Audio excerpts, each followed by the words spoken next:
on City Ballet. I've been dancing with New York City Ballet for 14 years. Been with the company for 14 years. For 15 years. 14 years. Been a principal dancer for almost 20 years.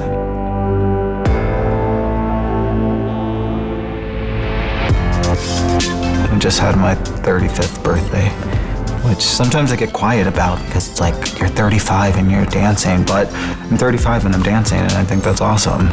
Really enjoying my career right now, and I feel like, in a weird way, that this is my prime, which seems so bizarre to be 38 and feel like it's my prime, but I feel good. I remember watching like a basketball game or something the other day with my wife, and I turned to her and I was like, you realize like most of these guys are younger than us. All of a sudden you turn around one day and you're, 15 years in and 10 years older than you think you are, and it kind of takes some adjusting and getting used to, and you gotta kind of remind. I think that's kind of why I joke about being old, is just to kind of remind myself that, I'm not a child, and make sure I don't behave like one, Cheers. Yeah, it's like... As you get older, I think you become smarter. You have to be a little more efficient with how you do things, because you can't just do it day in, day out without feeling something. So I think you have to find little like tricks and tools to get through with doing less physically, but maybe more mentally. I hear other people worried about the things I used to be worried about, and I'll try to tell them, that's not anything you can control or anything you should worry about. And then I hear the old man in me when I'm talking to them, like, let Papa tell you. It's nice to have someone that's fresh and young, but it's also great to have someone that's experienced and solid. I want to see someone who will break my heart on stage, that can kind of do what they need to do because they've lived in it. What I see you doing, getting really close to her and then trying to bring her in. Remember how Peter wanted you to go super, super far up stage? Okay. I always had the thought that this was a very temporary position. Even when I first got into the company, I thought, I gotta eat it up as soon as I can and as fast as I can, because it's not gonna last forever. You can dance until you're 45. Whether you want to or not, that's a whole other thing. Whether your body allows you to do that, that's a whole other thing as well. In Europe, you're required to retire at 42. So that is something, I actually think about a lot. I'm 30 now, so I'm like waiting. I know that I'm gonna lose my jump at some point, and I'm known for that, and that's going to be a big deal for me. I tried not to let that distract me from enjoying the moment, but it was always something to keep in the back of my mind, and to also, keep me grounded. Like, it just stops at some point.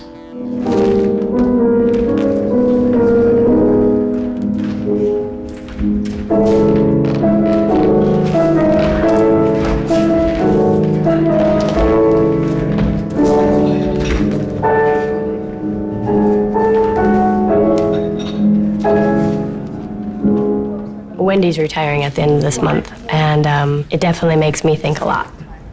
I will be the oldest person in the company, the oldest female dancer in the company after she leaves.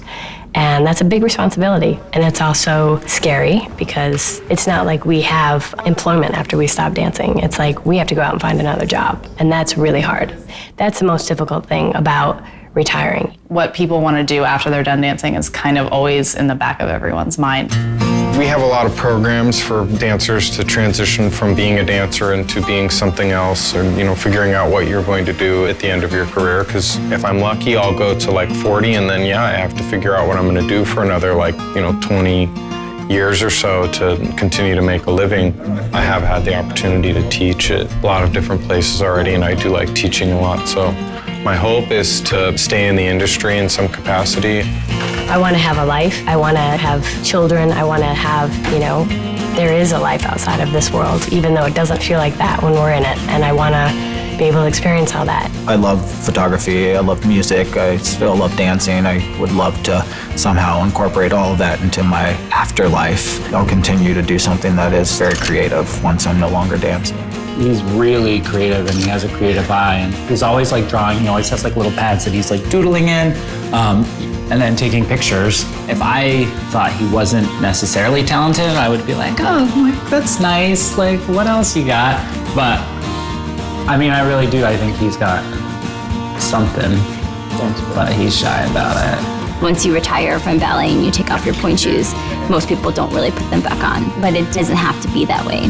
There's so many possibilities in the dance world after you leave this place. Wendy Whalen is a great example. She's retiring this season and she's well over 40, which is absolutely incredible for a ballet dancer to still be dancing, and she's on point and she looks amazing, but she now has this other project seeking out different choreographers and different art mediums and collaborating with them. And a lot of us have taken that as an example of what we can do with ourselves and still be the artists that we want to be. For the 2 years that I was wrapping up my ballet career as a performer, I was staging ballets and going out and trying to get my feet wet and getting some experience, and to also see if I liked it, which is important. We don't have to leave the ballet world or the dance world in order to survive anymore. We can take everything that we've experienced and make it something different and better.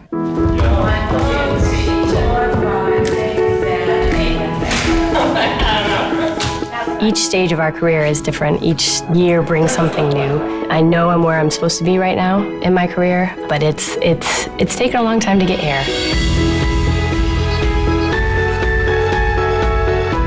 Just like all of a sudden one day I stopped worrying about whether or not I was as good as the people that came before me, or whether I was worth the price of admission, or whether somebody was judging me or any of that. And I just started realizing that I was very lucky to have my job, lucky to have the rep that I have, lucky to dance with the people I get to dance with. I look back and I see a lot of younger dancers here, and I know that I'm in a different place from them, and they're still discovering like a lot of things at once. I'm still discovering things too, but I really know how things work here and how to take care of myself. What's interesting is that now at this late time in my career, I'm getting to do all these ballets I've always, wanted to do first cast, and I feel like there is a maturity that I can bring to all of these roles. I think having more life experience brings a different kind of a depth to the roles.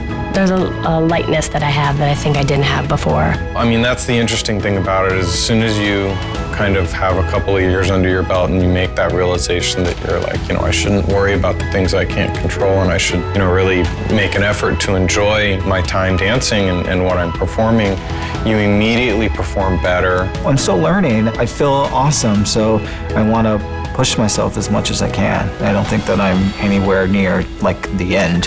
Things might change, and how I work, or the workload that I do, all of that is always changing, but I'm not in a place right now where it's like I want to stop dancing. I'm just the opposite. It's like, yeah, bring it on.